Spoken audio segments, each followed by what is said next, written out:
照片上的小孩应该不到5岁吧？如果真的是你的话，没影响也正常。有个叫朱毅的孩子，他脑门上有一颗痣，皮下置切除术。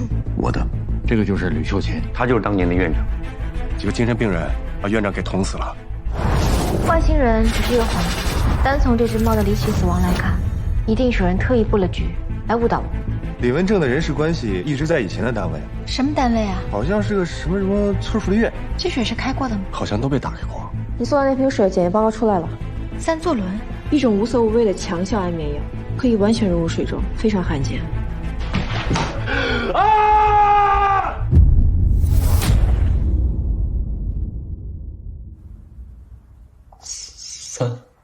三轮什么？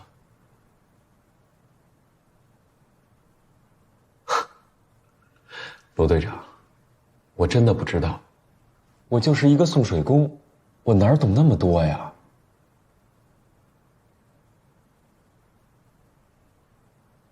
从水站到李文正的家里，你送水的这段路途中，有没有可能有人会接触到你送的水呢？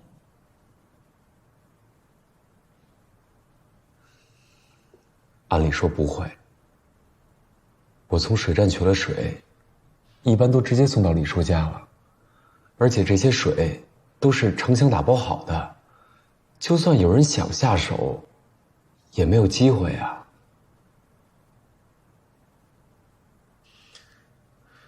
罗警官，我真的什么都不知道，我从来没有想过要杀他。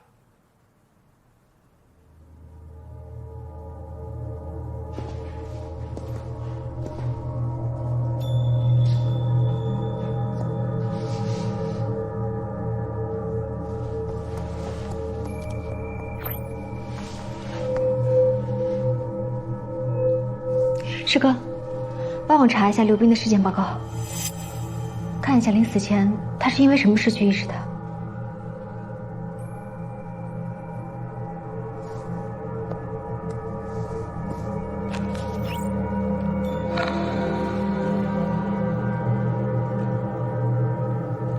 小白，如果猫没有得过狂犬病，被猫咬伤或者抓伤的话，会得狂犬病吗？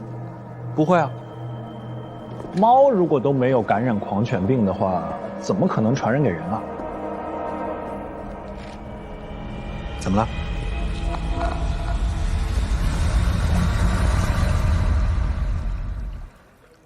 老李帮你做的吧？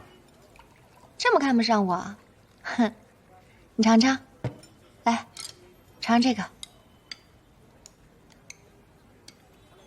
还有这个。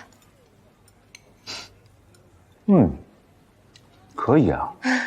哎，你什么时候偷偷学的？你的谆谆教诲，我必须得听啊！现在不能说我只忙工作了吧？尝尝这个，真不错。哎，你那边有什么消息了吗？有人说，他最后出现的地方在一个小村子里。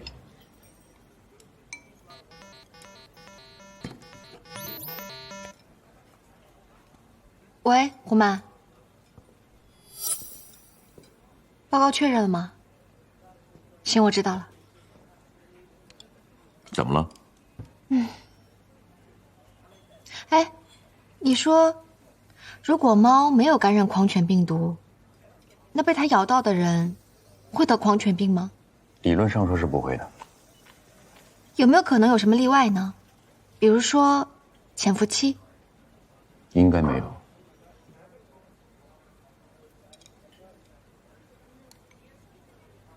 吕秀琴案的那只猫没有狂犬病。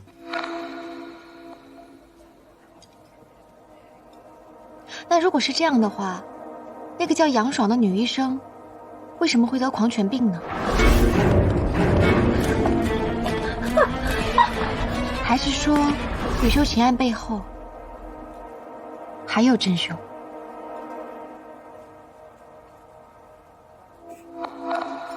以我所知的，没有感染狂犬病的猫不可能让人感染狂犬病。但中间会不会有例外？比如说潜伏期或是检验方式受到影响之类的，这我不能确定。哎，朗教授是这方面的专家。哎，先吃饭，刚好一会儿我回去一趟，你跟我一起去问他去。啊，是啊，我也去。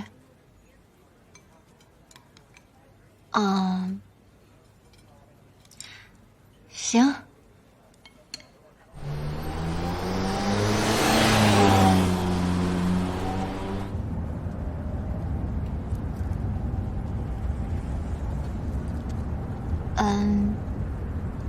我们要不要给狼叔叔买点东西啊？哎，不用，家里什么都有。哦。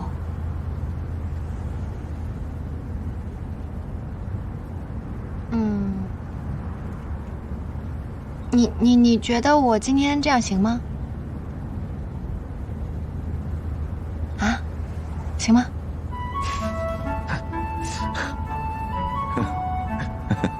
笑什么？你别紧张，这丑媳妇儿早晚也要见公婆。说什么呢？我没紧张，别闹，我开车呢。哎，明春老师，我们是去查案的，好不好？对，罗队，我们是去查案的啊，好好开车。不是你正经一点儿。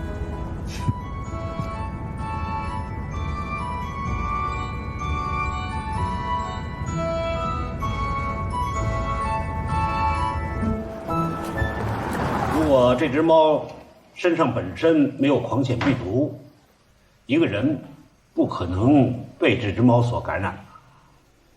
喝点牛奶吧，别喝茶了，影响睡眠。趁热把它喝了。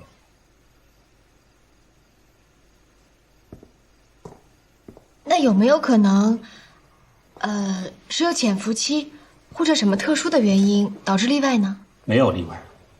那有没有可能通过什么人为的方式？你说的人为原因我倒没想过，但是狂犬病毒离开人体之后成活的几率很小啊。也就是说，离开了人体之后，它就失去了活性，顶多几分钟，除非是病毒离开了人体之后有条件保证它的生存，然后再注入人体之中，也有可能造成人体的感染。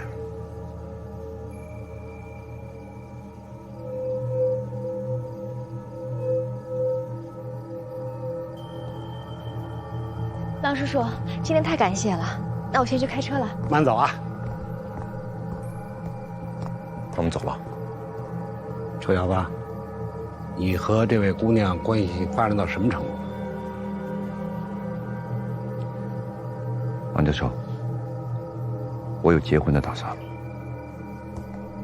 结婚？太好了。我走了。走吧。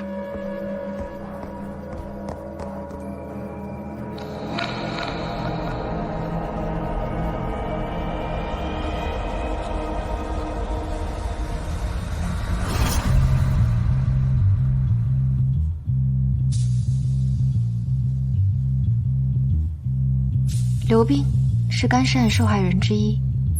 刘斌团伙曾拐卖地球村福利院的儿童，吕秀琴、李文正都曾是地球村福利院的工作人员，他们和肝肾有关吗？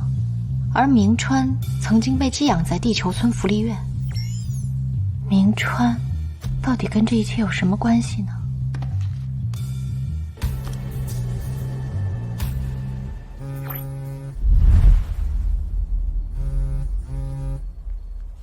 喂，碧玺，狼叔叔，快到光明市郊望月湾。狼叔叔怎么了？凶手就在这岛上的小木屋里。喂，狼叔叔，喂。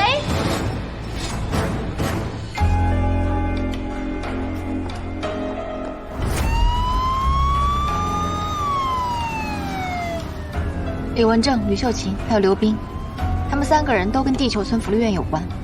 若在最近接连遇害，而且作案手段都需要绝对的医学知识。我刚查到这儿，狼叔就出事儿了。师哥，你马上带人过来，我直觉这次是真的。凶手就在光明市郊望月湾岛上那座小木屋里。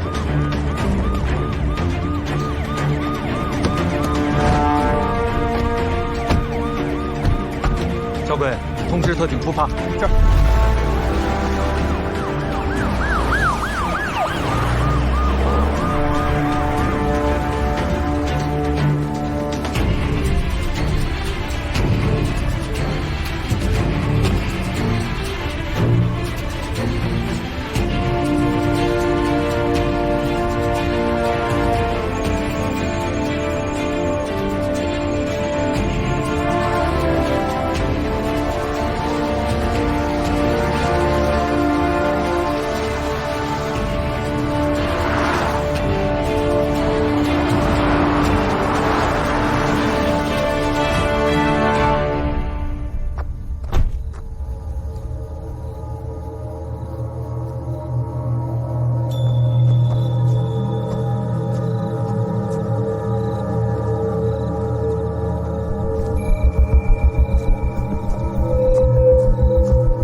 狼叔叔，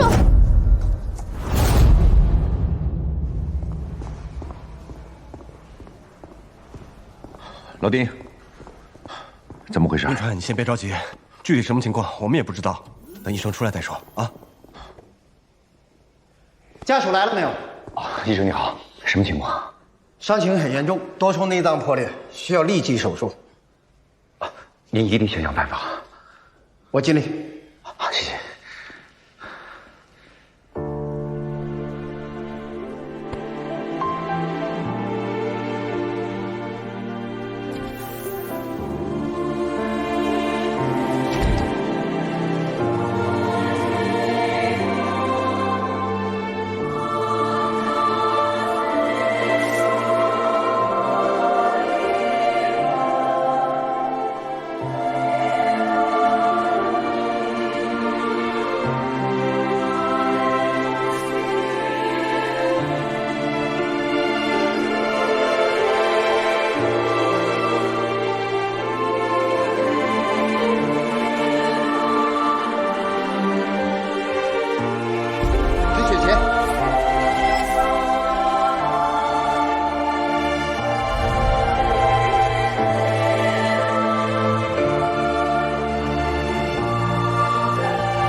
在里边。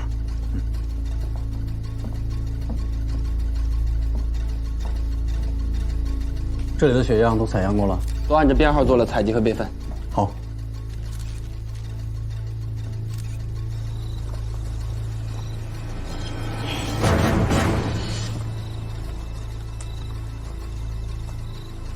人就是从这儿摔下去的。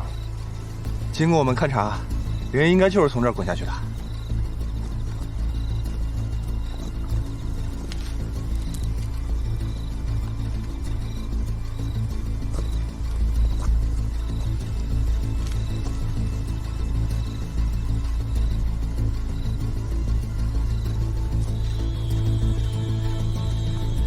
工地哥，哎，我来。你小心点。哎，慢点！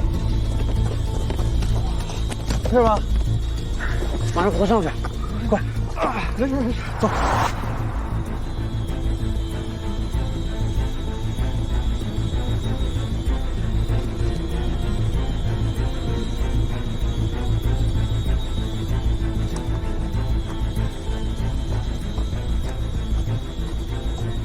工队，未必就在附近吧？干尸案每一次的案发现场都是第二现场，这些人是怎么脱水的？第一现场在哪儿？我们半点都不知道。所以说，我们现在除了在这附近找，也没有别的地方可以去了。工队，说。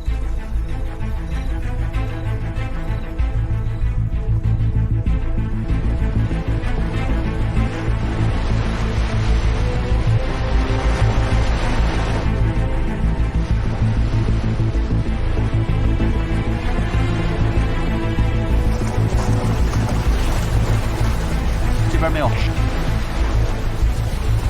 这里没有发现。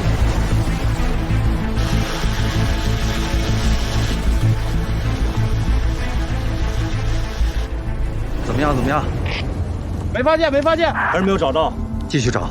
知道，范围扩大，继续搜索。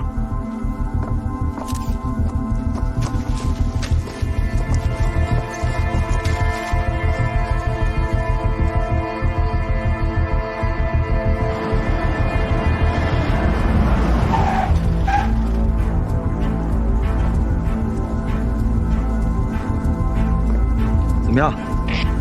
没发现。继续找。陈局，队长在那边啊。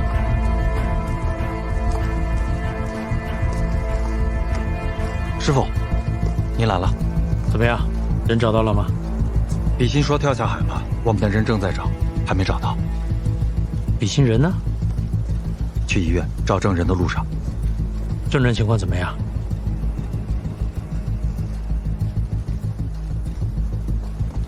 工队，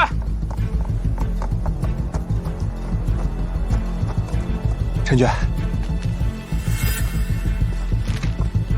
在哪儿找到的？在小木屋的角落里发现的。怎么样？师傅，您看，干尸案所有的受害者都被记在上面。陆培、吴斌、李卓，叫什么？什么时候被绑架的？怎么杀的？为什么杀？都被一一的记在上面。为什么？不清楚。不过现在看，干尸案第一个受害者应该是在国外。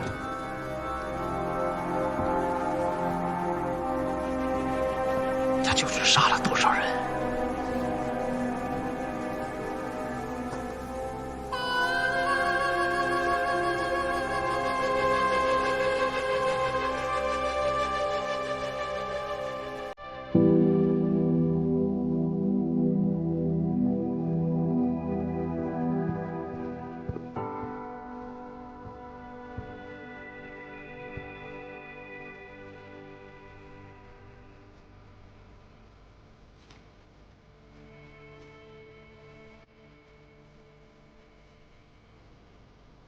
叔叔呢？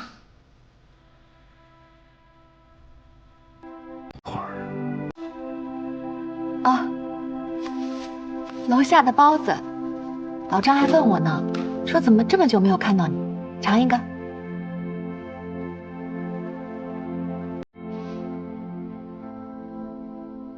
没胃口，到底怎么回事？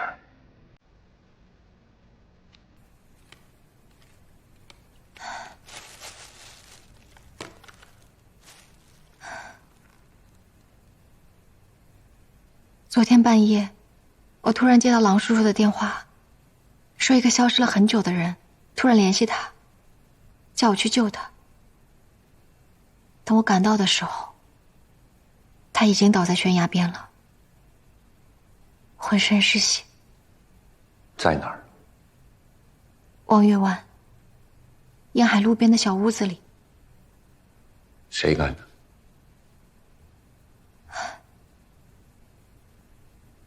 逃了。郎叔叔说，是朱和平。谁？朱和平。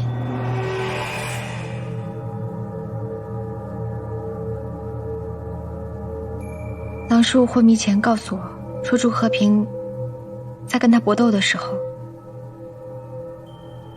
不小心掉下了悬崖。你说的朱和平，是和我有关系那个吗？嗯。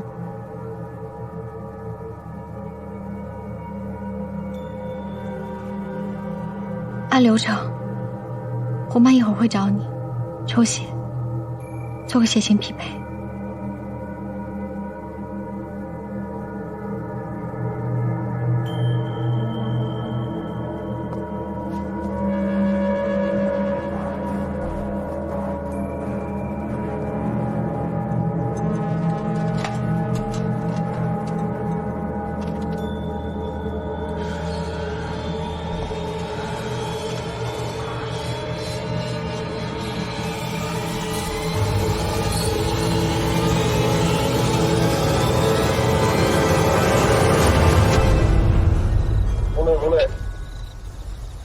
说。这边有新发现。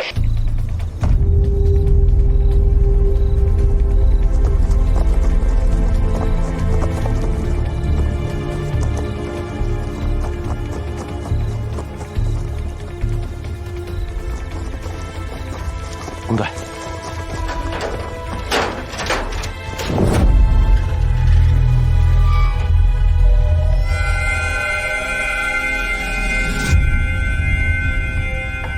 哎，陆队，坐。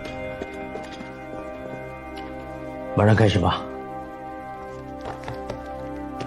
我们在距离现场500米左右的树林里，发现了这辆货柜车。这辆车经过改造，使得车厢内同时具有加热和干燥功能。咱们的同事测试了一下，20分钟之内，车厢内可以加热至70度，同时保持干燥。这简直就是个火炉。经过比对，我们在车厢内发现了迄今为止所有干尸案受害者的 DNA， 受害者应该是在车厢内被活活加热至脱水而死，随后被凶手开车运送至不同的地点抛尸。这辆车应该就是第一现场。找到凶手的指纹或者 DNA 了吗？我们发现了一个疑似属于凶手的 DNA， 但是还需要跟小屋现场的血迹进行比对，才能确认是否就是朱和平。笔仙，症状情况现在怎么样？已经脱离生命危险，但是很虚弱。等他好一些，我会问他。这个跳崖的朱和平现在还没有找到，那天晚上究竟发生了什么？这个朱和平为什么叫郎世民去他的小屋？看来都得等他来回答了。这个证人对我们是相当的重要。我明白。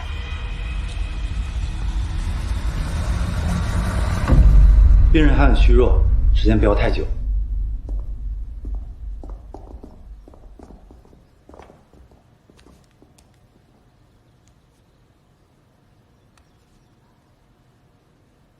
我在外面。冰川，你过来。我知道，你也想知道这是为什么。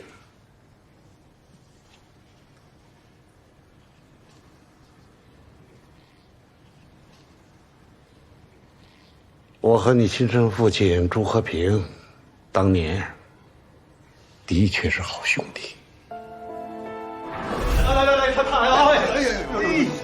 行，行，来试一下，怎么样？爸，您这水平越来越高了。那是。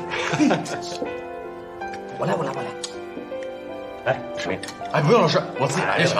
哎呦，爸，您别管他他又饿不死。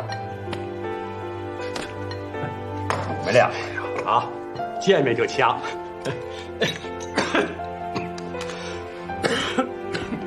哎，老师，这怎么总咳嗽？要不去医院看一眼吧？没事儿啊，刚才岔气儿了。等这一次的科考任务回来，单位会安排我做一次详细的体检。哎，老师，您这是要出去啊？有一项科考任务，要进一次沙漠。又要出任务啊？都谁去啊？保密任务，具体谁去啊？连我都不知道。这个时候进沙漠，有点不合适啊。有什么不合适的？那还有我去不了的地方吗？你们两个呀，不用替我担心啊，全都安排好了。吃饭。来。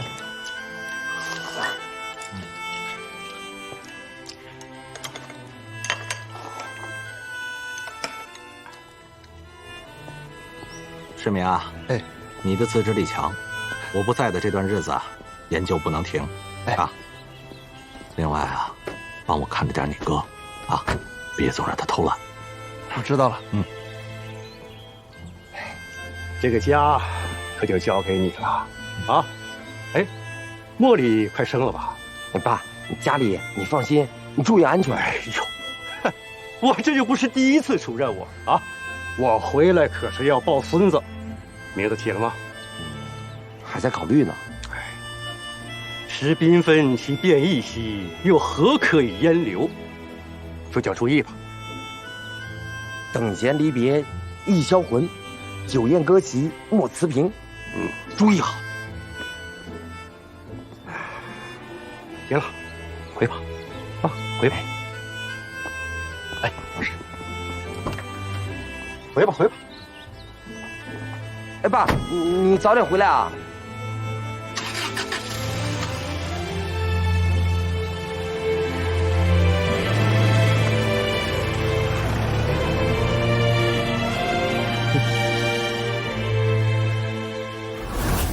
后来呢？这是你爸朱和平最后一次见到老师。半年以后，朱和平接到了通知，老师带领的考古队行进的途中去执行任务，突然遇到了严重的沙尘暴。作为队长的他执意的要继续前进，结果整个科考队被困在了沙漠上，断粮断水。他一个人出去找水，就再也没有回来。其他留在原地的科考队员，最终等到了救援队。你别拦着我，我要找他们算账。你能不能别冲动？咱们去局里检察院里反映不行吗？他们要能管的话，早就管了。我爸根本不是他们说的那样的，他们就胡扯。你冷静点，你冲动有什么用？死又不是你爸是吧？他是我恩师。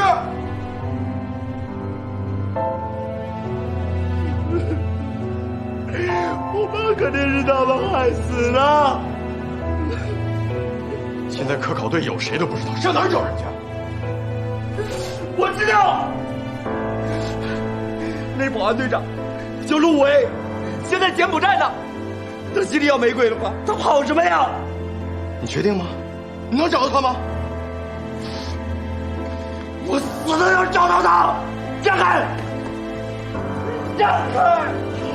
让开！让开！啊！让开！爸！陆伟。所以当年，不光是他一个人去了，您也去了。那个时候，你妈妈快要生你了，你爸爸也顾不了这么多，他怕陆伟跑了，就把你妈妈托托付给了一个朋友，我和他就一起去了柬埔寨。你说，我爸是不是你杀的？是不是你杀的？你说，你为我把队长是你干的？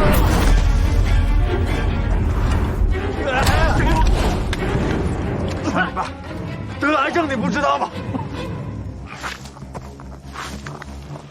你胡说！我爸怎么可能得癌症？我跟你回去举报他们。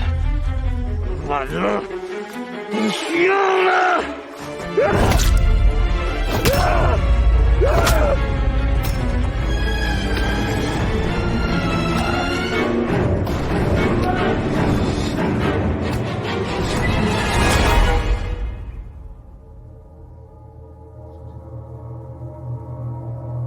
原来这个陆伟也是科考队的。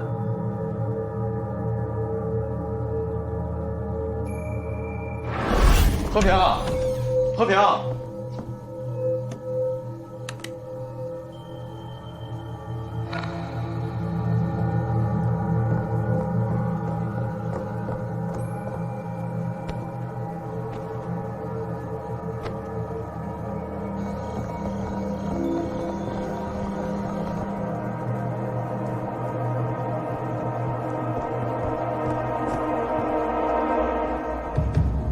Who are you? 郎世明。Do you know this man? I know. Are you sure? Yes. Where is he?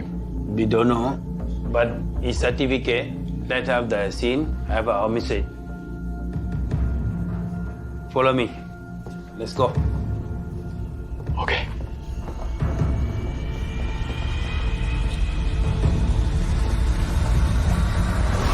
辗转回国以后，我才知道，你母亲为了生你难产，已经去世了。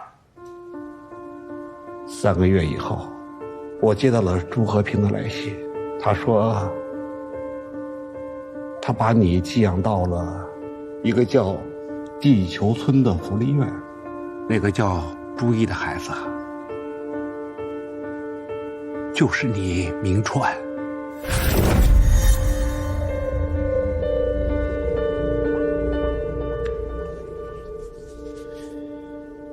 可那时候正赶上我要出国留学3年，没有办法，我就找到了当时的福利院院长吕秀琴，求他好好的照顾你。等3年以后，我从国外回来，把你从福利院接出来的时候，你已经快4岁了。我之所以骗你，就是不想让你知道这发生的一切。你回来照顾他吗？照啊，可我不知道他在哪儿啊，也不知道他是死是活呀。直到干尸案发的时候，我才突然感觉到，其实他一直没死。干尸案可能都是他做的。来人啊！为什么？因为他的手法，把一个人脱水致死，那不就是为在沙漠死去的老师报仇吗？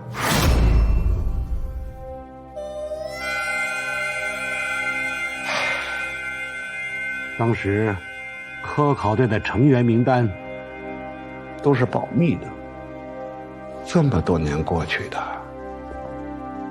离开的离开，去世的去世，他居然还能找到这些人。那他是怎么联系到您的呢？其其实，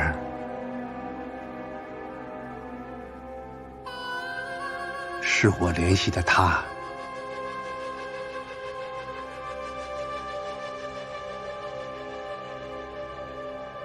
前段时间，贵川发生了一个大案，在山里边发现了一堆动物的头骨，当时怀疑是盗猎，省里就请我去当顾问。结果去了之后才发现，在那动物头骨里边还有几颗人的头骨，还有一堆文物，可能是盗墓团伙内斗争执所致。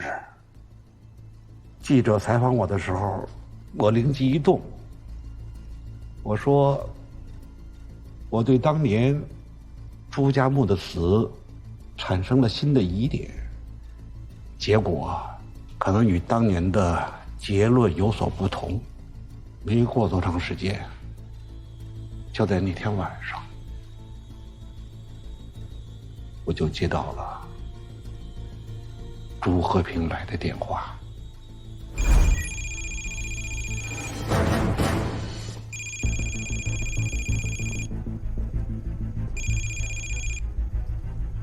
喂，哪位？世明，好久不见。是你？你在哪儿啊？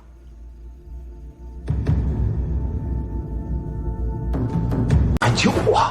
李文正、吕秀琴还有刘冰，他们3个人都跟地球村福利院有关。我刚查到这儿，狼叔就出事儿了。谁干的？狼叔叔说是朱和平。我们在车厢内发现了迄今为止所有干尸案受害者的 DNA， 受害者应该是在车厢内被活活加热至脱水而死。我和你亲生父亲朱和平的确是好兄弟，干尸案可能都是他做的。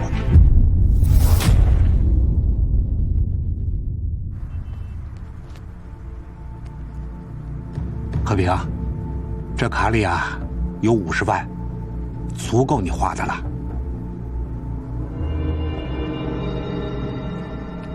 意义现在怎么样？哎，那小子呀好着呢，当了法医，还交了一个女朋友。要不，我叫他过来见见你呀？跟我？算了吧。这么多年了，你到底干什么去了？当年到底发生了什么事儿啊？你真想知道？嗯。好，跟我来。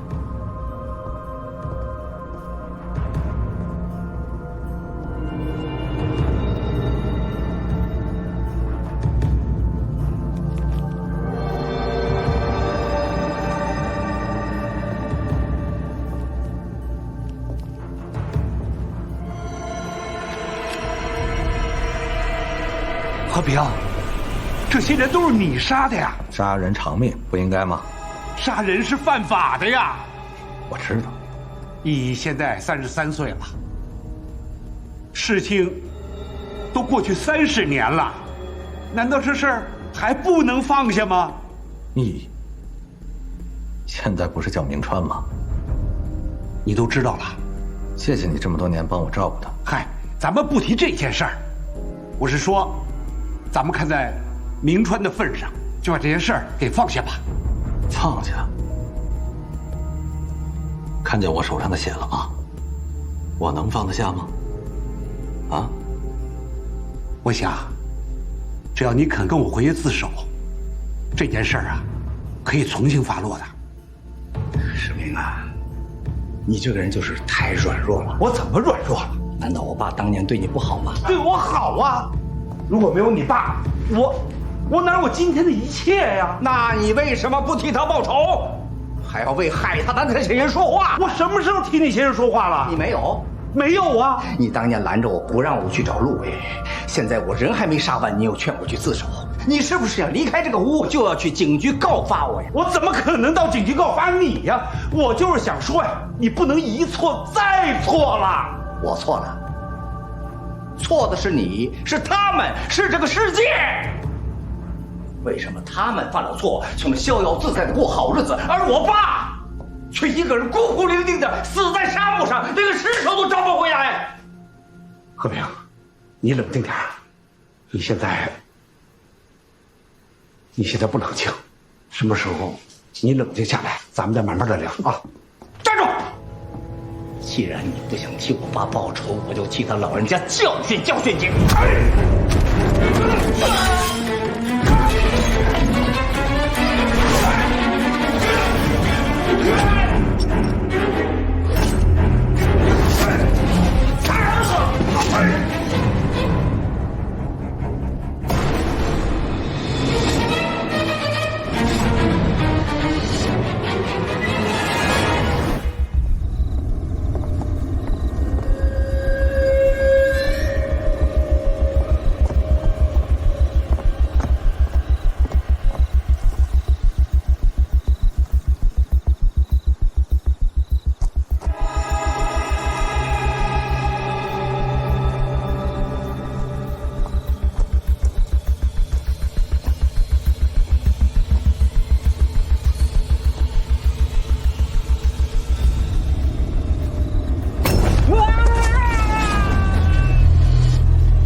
当叔叔，等您身体恢复点了，方便到现场指认吗？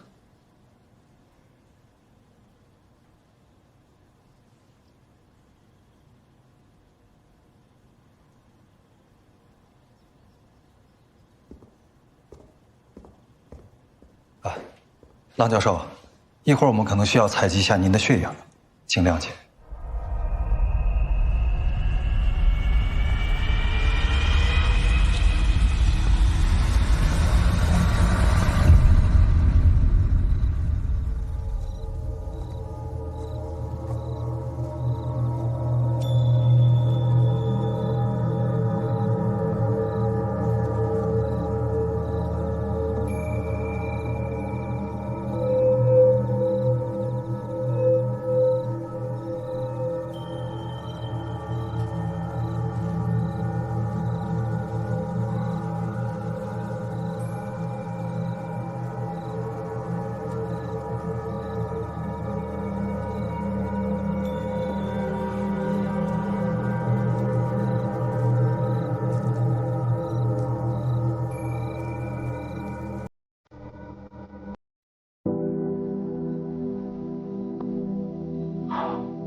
回去吧。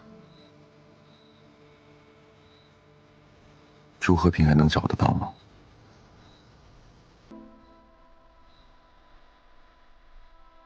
你很想见他吗？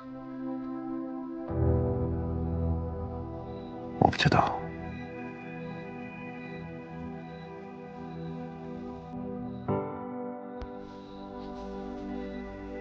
不管以后发生任何事情，我都会永远陪在你身边。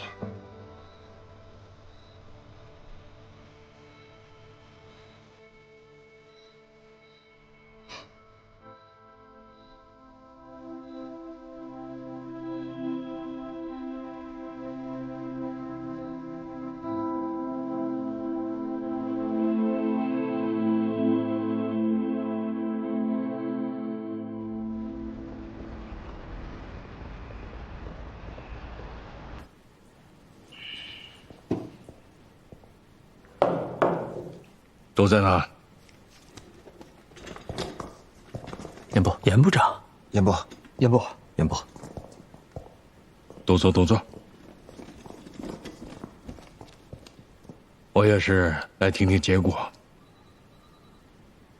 周队，你给介绍一下。严部长，经过现场证据显示，除了干尸案以外，彭海市的李文正案、吕秀琴案，都是朱和平干的。他为什么要杀李文正、吕秀琴这些人呢？李文正和吕秀琴跟明川的身世有关。确定吗？陈局，严部出来了。出来了。怎么样？给我吧。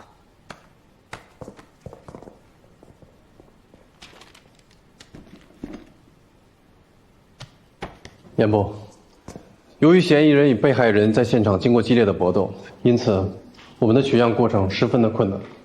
经过我们的鉴定，现场大部分的血迹都只能证明是被害人的 DNA， 但是从礁石上取得的血液样本，经过我们的分析，我们确定是朱和平本人遗留下来的。也就是说，这朱和平的确是从悬崖上摔下去了。是，搜救队沿岸搜索了50公里，没有任何发现，判断朱和平生还逃逸的可能性几乎为零。总算可以呀，柳暗花明了啊！继续搜索朱和平的遗体。你们要抓紧时间对比相关的证据，争取一举拿下干尸案。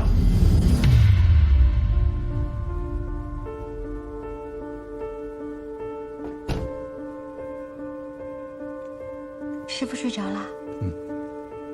哎，你不是戒烟了吗？如果是特别高兴的时候，可以来一根。棒棒糖呢？没带啊。你就是不想戒，没带。轻点你。哎呀，还是不敢相信啊！查了这么多年，一点头绪都没有。就这样，这案子破了。其实也不算完全破了，还要对比一下关联的证据、走访的结果。怎么啦？现在还不满意啊？满意啊，就是还有点不相信，这案子跨度实在是太大了。你呢？接下来怎么办？听组织安排呗。没问你这个，我是问你跟明川接下来怎么办。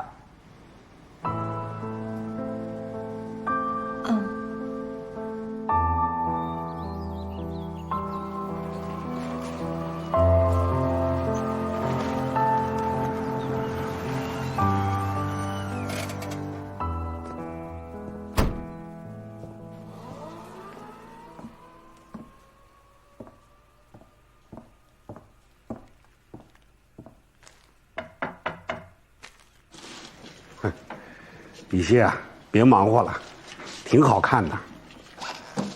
没事，郎叔叔，下次您这要是没人，您就告诉我，我过来照顾你。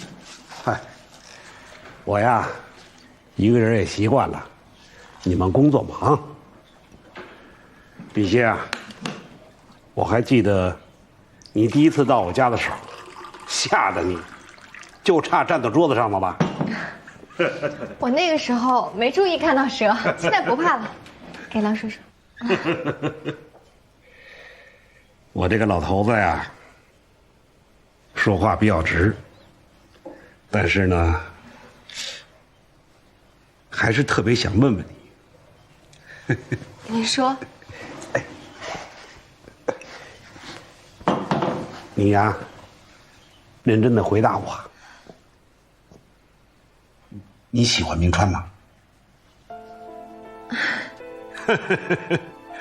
我就说，我猜的没错。笔仙啊，我这辈子啊，活得也够值的了。唯一的愿望就是能亲眼看见你能和明川在一起。郎叔叔，您对明川真像亲儿子一样。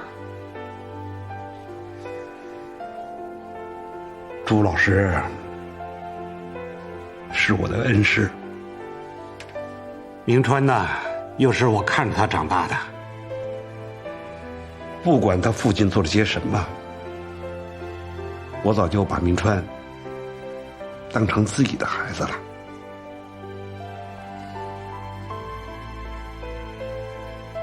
可是明川，他总是神神秘秘的，什么都不爱说。有时候真不知道他心里在想什么。这小子呀，就是这个臭毛病，自己多大了还不知道呢。碧溪啊，要不我帮你问问他？不用，郎叔叔，这怎么办啊？哎呀，你知不知道他到底搬到哪儿了？我偷偷查过。我就知道。去找他吧，我这儿没事儿。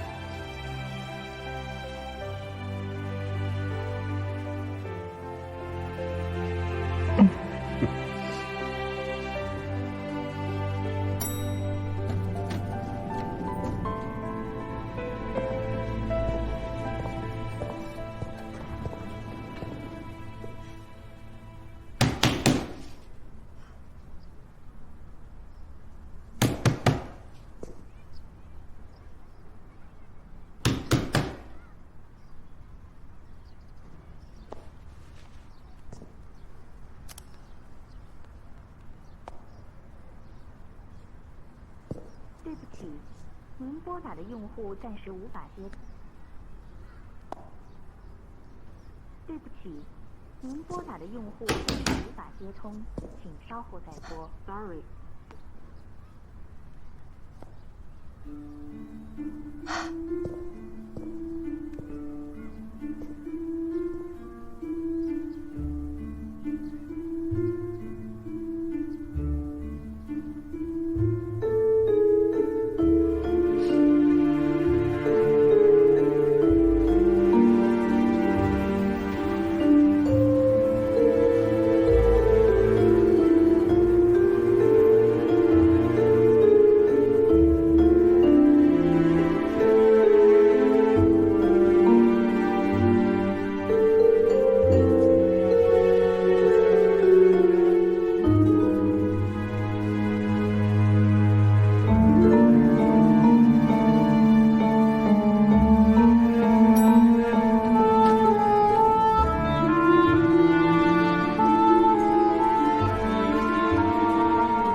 你回来了？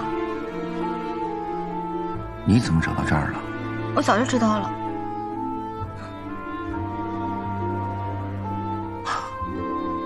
又偷偷查我呀？你是不是躲我？我没有啊。你就是躲我。听我再说。你为什么不接我电话？你为什么不接我电话？我真没不接你电话。我给你打了这么多电话，你一个都没看到吗？我第一次给一个人打这么多电话，我第一次在门口等你这么长时间，你是不是躲我？你什么意思？你就是在躲我是不是？你说话，你是不是在躲我？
师傅，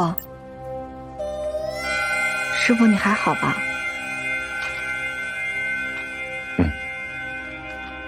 你刚刚说什么？毕竟，朱和平是您的我本来对他就完全不了解，只是什么？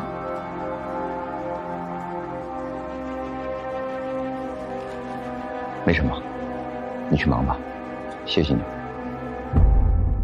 确认一下，是他吗？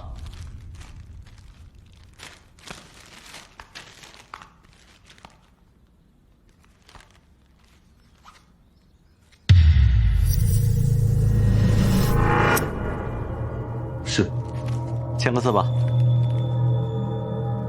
谢谢啊。咱们都多少年交情了，你还跟我扯这个？要不是早前我碰到过郎教授，他们到现在还找不到人呢。改天请你吃饭。你是该请我吃饭了。看看，你多久没给我打过电话了？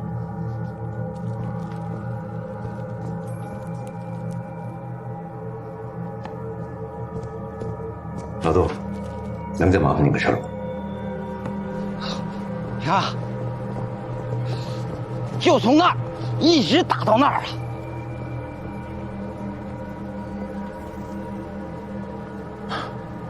当时具体什么情况？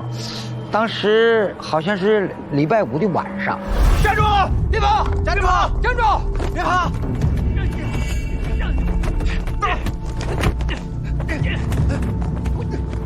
警察来了！警察来了！警察来了！哎呦，这帮兔崽子！哎呀，怎么样？没事吧？哎，这帮兔崽子也太不像话了！你等着，我报警去。哎，不用报警了，都是孩子，没事。那也不能这么揍着他呀！你看看你都弄什么样了，这都。没事没事。哎，这，哎。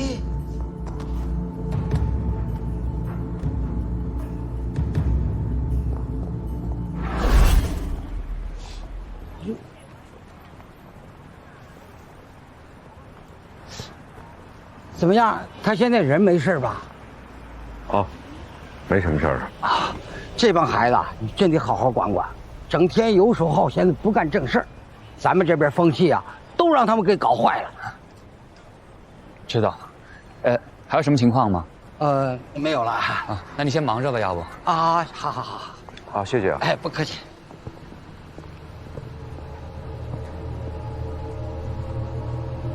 郎教授不会来这种地方的。正常消费嘛，想太多了。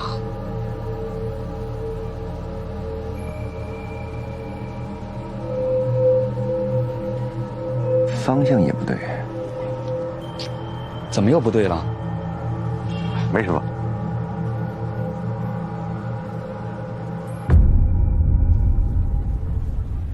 真觉得奇怪，我在孤儿院待过。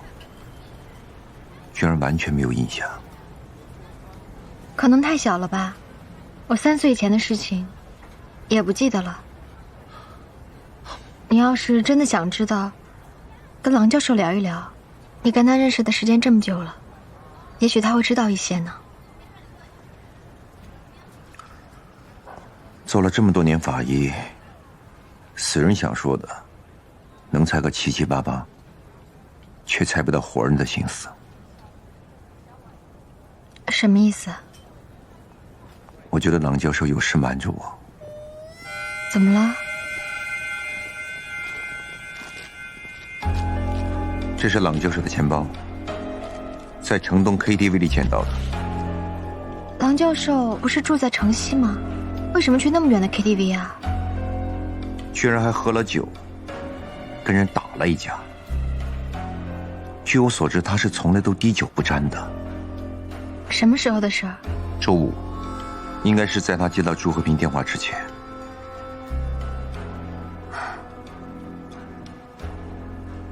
他一定是有什么心事，才会跑到那么老远的地方去买醉。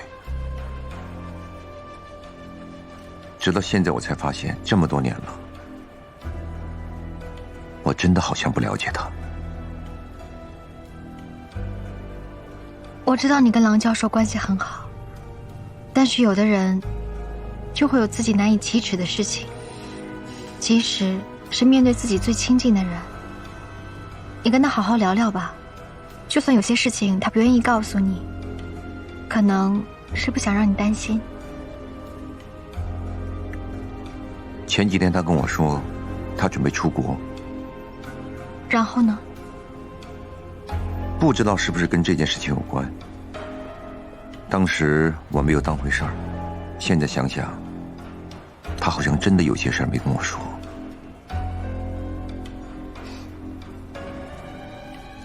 跟他好好谈一谈吧，看看他有什么打算。毕竟在他心里，不仅仅把你当成学生。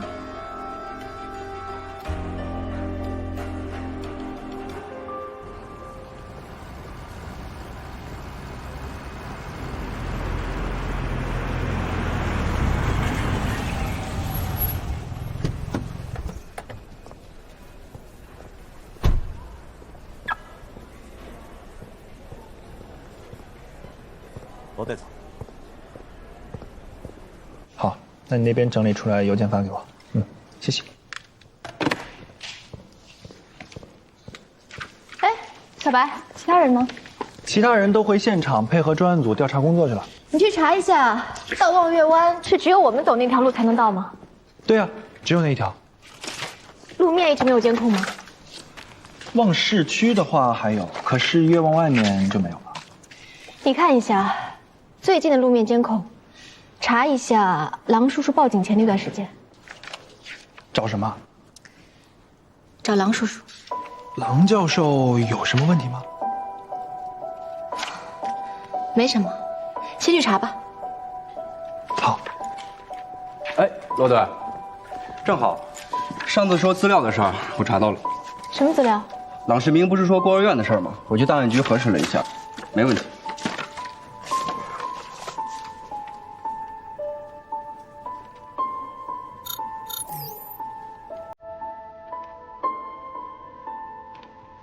这个明熙是明川老师的养父吧？是啊，我正准备归档呢。那这个明熙的熙是康熙的熙吧？是康熙的熙。怎么了？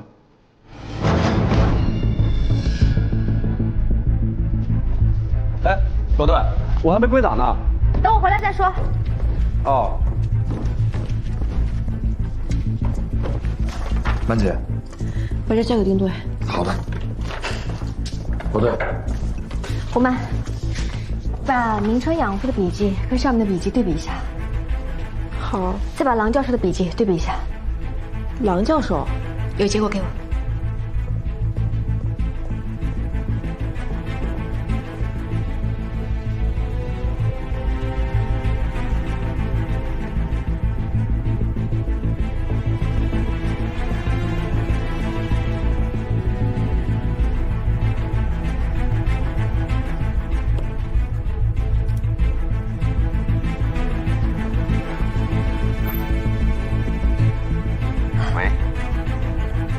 是我想问你一下，郎叔叔上次的口供是自己签的字儿吗？是啊，怎么了？他手不是受伤了吗？手还能活动啊？到底怎么了？啊，没什么，我就是突然想到，顺便问问你。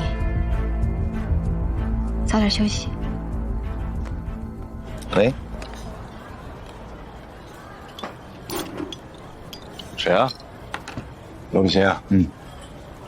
我叫他一起过来呗。挂了。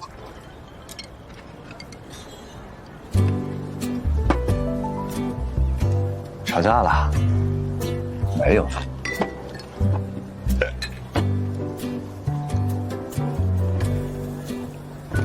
蜜婶儿，这谈恋爱这事儿呢，你得听我的啊！你看，我跟钟局。这么多年相敬如宾，诀窍就俩字儿：听话。我们家那口就是老佛爷，他说什么都是对的，那是圣旨。是堵上你嘴行吗？别叨叨了，不然我走了啊。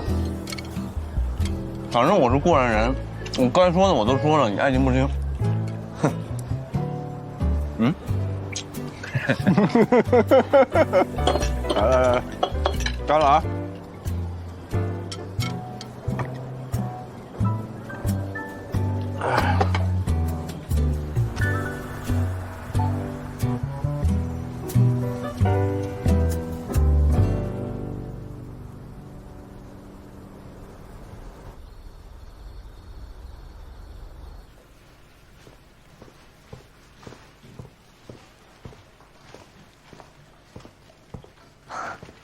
郎叔叔。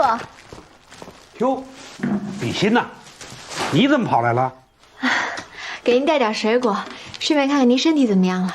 哎呀，我这只脚已经入土了，还能恢复怎么样啊？您说什么呢？我看您身体健朗得很。是啊，我还得参加明川的婚礼呢。坐。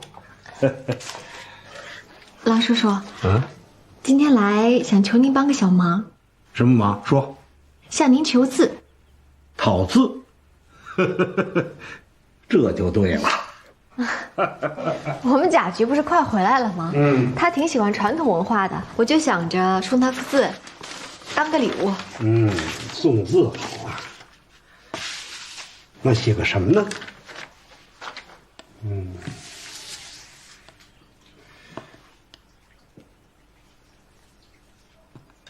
上善若水怎么样？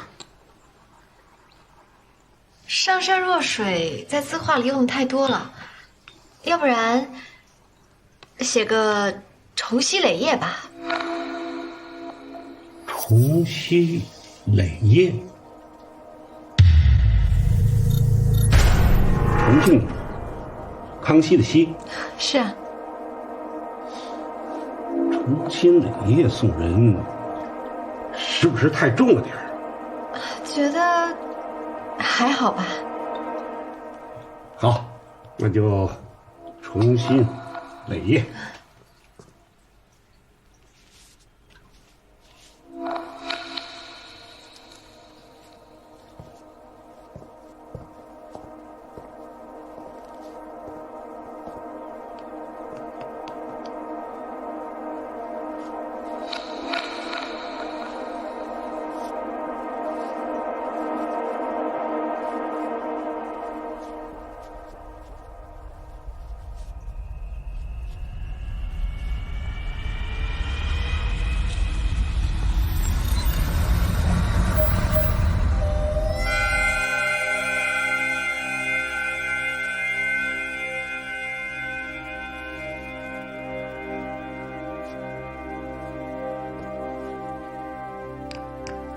你看，还行吗？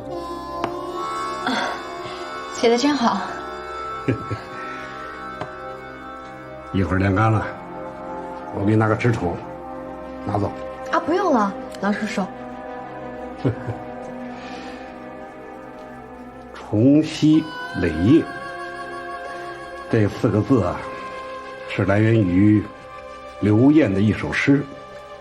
李健，看来你对国学很有修为呀。郎叔叔过奖了。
您好，您所拨打的电话已关机。Sorry, the subscriber you dialed is power.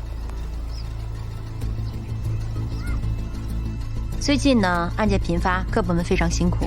贾居托我传句话，他马上就要回局里工作了，希望我们一起努力，给他一份满意的答卷。黄瑶，帮我联系下罗平，发电话打通。毕欣姐不在。黄小柔。喂。现在是流星挂电话吗？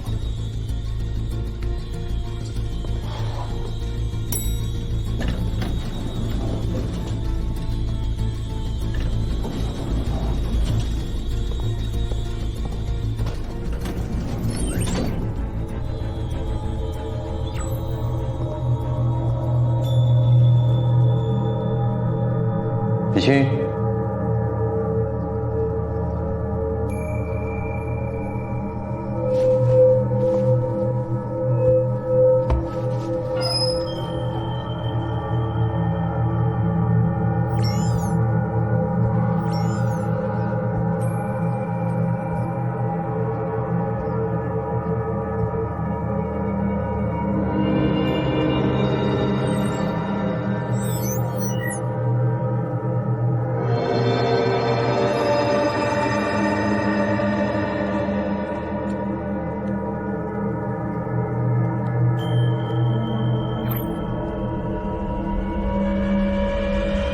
老丁，马上带人来罗比新家。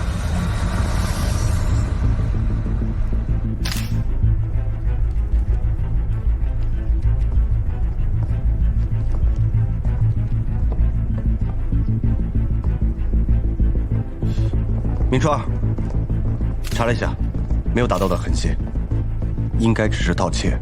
至于丢了什么东西，要等罗队回来再确认了。现在小偷胆也真大。都偷到刑警家了，你们也联系不上罗队吗？联系不上。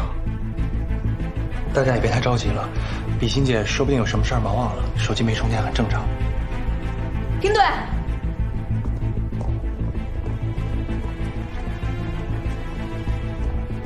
这有出血迹。花荣，赶紧取样回去进行比对。是。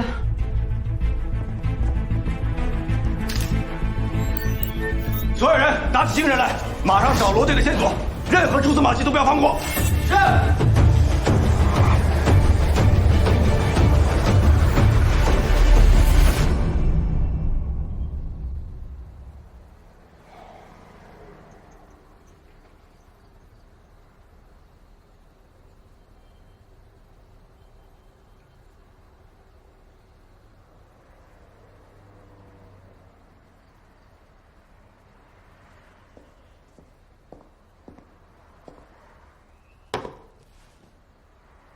怎么了？这么晚了还不回去？没事。啊？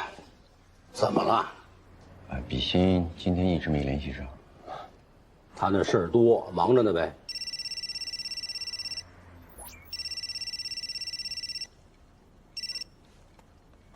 喂，师傅。